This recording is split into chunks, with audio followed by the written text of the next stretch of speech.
តំបន់មេគង្គដ៏ស្រស់ស្អាតកសិករខ្នាតតូចជាស្ត្រីនិងបុរសប្រឈមមុខនឹងការគំរាមកំហែងស្មុគស្មាញនៃភាពប្រែប្រួលអាកាសធាតុនិងទីផ្សារដែលមិនអាចទាយទុកជាមុនបានទោះបីជាវិស័យកសិកម្មគឺជាបេះដូងនៃសេដ្ឋកិច្ចរបស់ប្រទេសកម្ពុជាក៏ដោយក៏ការធ្វើកសិកម្មបែបប្រពៃណីកំពុងជួបការលំបាកក្នុងការរស់រានពីលក្ខខណ្ឌដែលកំពុងផ្លាស់ប្ដូរទាំងនេះទោះជាយ៉ាងណាក៏ដោយការបង្ហាញថ្មីមួយដោយសមាគមសម្របសម្រួលសេដ្ឋកិច្ចសហគមន៍កសិកម្មកំពុងបញ្ជាក់ថាដំណោះស្រាយគឺចាប់ផ្ដើមជាមួយនឹងការផ្ដល់សិទ្ធិអំណាចដល់ស្ត្រីនេះគឺជារឿងរ៉ាវនៃគំរូដែលផ្ដល់អត្ថប្រយោជន៍លើទីផ្សារនិងអាចពង្រីកវិសាលភាពបានដែលកំពុងផ្លាស់ប្ដូរអាជីវកម្មកសិកម្មជនបទពីមូលដ្ឋានខាងក្រោមមកកាលពីមុនយើងមិនមានសម្លេងនៅក្នុងផែនការរបស់សហគមន៍ទេឥឡូវនេះយើងកាន់តួនាទីជាអ្នកដឹកនាំនិងជួយសរសេរយុទ្ធសាស្ត្រអាជីវកម្មដោយសារយើងចងក្រងឯកសារលើការសម្រេចចិត្តរបស់យើងនិងរក្សាកំណត់ត្រាប្រកបដោយតម្លាភាពអ្នកតែងនឹងធនាគារជួយទុកចិត្តលើយើងពេលខ្លះទឹកលិចពេលខ្លះរ៉ាស្ងួតវាពិបាកណាស់សម្រាប់យើងក្នុងការទីទឹកជាមុនយើងខំប្រឹងណាស់ឲ្យបានល្អប៉ុន្តែពេលលក់តម្លៃគឺថោកពេកយើងខ្វះបច្ចេកវិទ្យានិងដើមទុនដើម្បីពង្រីកការដាំដុះ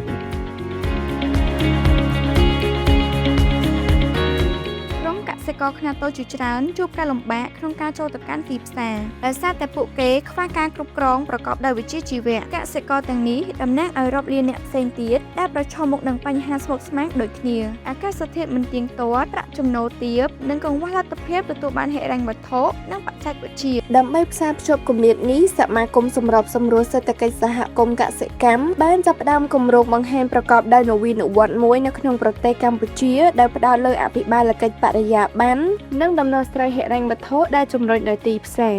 ការផ្លាស់ប្ដូរចាប់ផ្ដើមពីរចនាសម្ព័ន្ធដ៏រឹងមាំយើងបានកែប្រែប្រព័ន្ធប្រពៃណីដោយផ្លាស់ប្ដូរក្រុមក្រៅផ្លូវការទៅជាអង្គភាពចុះបញ្ជីស្របច្បាប់ដែលមានតម្លាភាពមានគោលនយោបាយផ្ទៃក្នុងច្បាស់លាស់ថ្ងៃនេះតាមរយៈការបណ្ដុះបណ្ដាលភាពជាអ្នកដឹកនាំជាក់លាក់ជាង 40% នៃមុខតំណែងក្រុមប្រឹក្សាភិបាលថ្នាក់គ្រប់គ្រងត្រូវបានកាន់កាប់ដោយស្ត្រីនិងយុវជនអភិបាលក្រុមបរិយាបន្ននេះបង្កើតបានជាមូលដ្ឋានគ្រឹះនៃភាពជឿជាក់ដែលអ្នកទិញនិងធនាគារអាចជឿទុកចិត្តបានជាទីបំផុតយើងមិនត្រឹមតែជួយកសិករនោះទេនឹងកំពុងណែនាំគំរូដែលអាចពង្រីកវិសាលភាពបានដើម្បីកសាងប្រព័ន្ធកសិកម្មដែលមានភាពធន់និងនិរន្តរភាព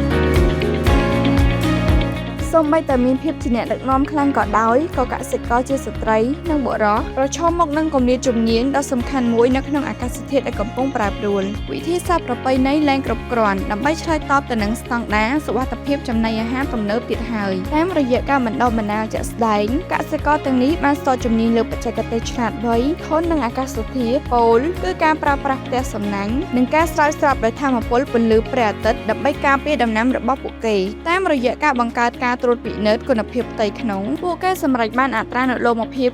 90% ជាមួយនឹងការអនុវត្តកសិកម្មល្អថ្នាក់ជាតិដែលធានាបានថាផលិតផលរបស់ពួកគេមានសុវត្ថិភាពពណ៌បៃតងនិងធន់នឹងអាកាសធាតុយើងមិនត្រឹមតែដាំដំណាំទេយើងផលិតអាហារប្រកបដោយសុវត្ថិភាពតាមរយៈការតាមដានការប្រើប្រាស់ទឹកនិងធាតុចូលយើងធានាបាននូវគុណភាពរបស់យើងបច្ចេកវិទ្យាបៃតងទាំងនេះអនុញ្ញាតឲ្យយើងផលិតបានសូម្បីតែនៅក្នុងរដូវប្រាំងក៏ដោយយើងផ្ដល់អត្ថប្រយោជន៍ដល់ស្ត្រីក្នុងភាពជាអ្នកដឹកនាំនិងធ្វើការសម្រេចចិត្តក្នុងសហគមន៍ជាមួយប្រព័ន្ធស្រោចស្រពបែបនេះពូជថ្មីនេះទោះបីជាគ្មានទឹកភ្លៀងក៏យើងនៅតែមានសង្ឃឹមដែរឥឡូវនេះខ្ញុំអាចប្រើប្រាស់ទូរស័ព្ទដៃវៃឆ្លាតដើម្បីទទួលបានឥណទានដោយងាយស្រួលតាមរយៈការគ្រប់គ្រងហិរញ្ញវត្ថុយើងជួយកសិករឲ្យទទួលបានឥណទានតាមរយៈបន្ទុកឥណទាន Digital ទីផ្សារ Digital ជួយកសិករឲ្យលក់ផលិតផលរបស់ពួកគេដោយផ្ទាល់ទៅអ្នកប្រើប្រាស់និងធានាបាននូវការតាមដានប្រភពដើមការរីកចម្រើនត្រូវការទុនប៉ុន្តែបើគ្មានកំណត់ត្រាហិរញ្ញវត្ថុច្បាស់លាស់ទេកសិករជាស្ត្រីនិងបុរសភាគច្រើនត្រូវបានផាត់ចេញពីប្រព័ន្ធធនាគារយើងបានដោះស្រាយបញ្ហានេះដោយការអនុវត្តឧបករណ៍គណនេយ្យ Digital និងគម្រោងសន្សំផ្ទៃក្នុងសហគមន៍ទាំងនេះឥឡូវរក្សាបាននូវកំណត់ត្រាប្រកបដោយតម្លាភាពដែលដើរតួជាបន្ទុកឥណទាន Digital ជាមួយនឹងទុនផ្ទៃក្នុងជាង$45,000ដែលត្រូវបានបញ្ចេញក្រុមទាំងនេះបានបង្ហាញពីភាពចាស់ទុំផ្នែកហិរញ្ញវត្ថុរបស់ពួកគេដោយទទួលបានជោគជ័យក្នុងការទទួលបានប្រាក់កម្ចីពីធនាគារពាណិជ្ជដើម្បីពង្រីកអាជីវកម្មកសិកម្មរបស់ពួកគេ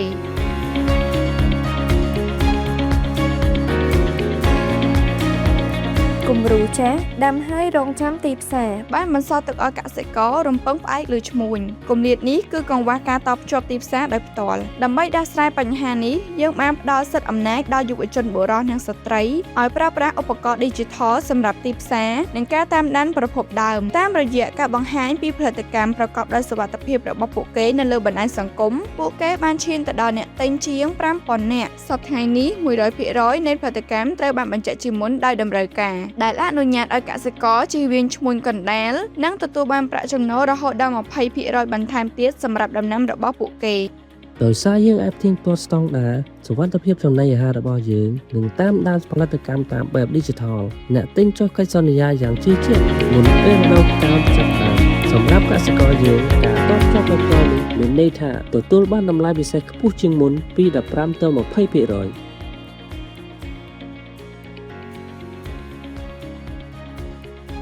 លទ្ធផលនៃការបង្ហាញនេះគឺច្បាស់ណាស់ស្ត្រីនិងបុរសត្រូវបានផ្ដល់សិទ្ធិអំណាចដោយសារពួកគេបានរៀននិងអនុវត្តការផលិតកម្មបៃតងនិងការអនុវត្តដែលធន់នឹងអាកាសធាតុទីផ្សារ Digital រួមគ្នាបានកាត់បន្ថយថ្លៃដឹកជញ្ជូនចំនួន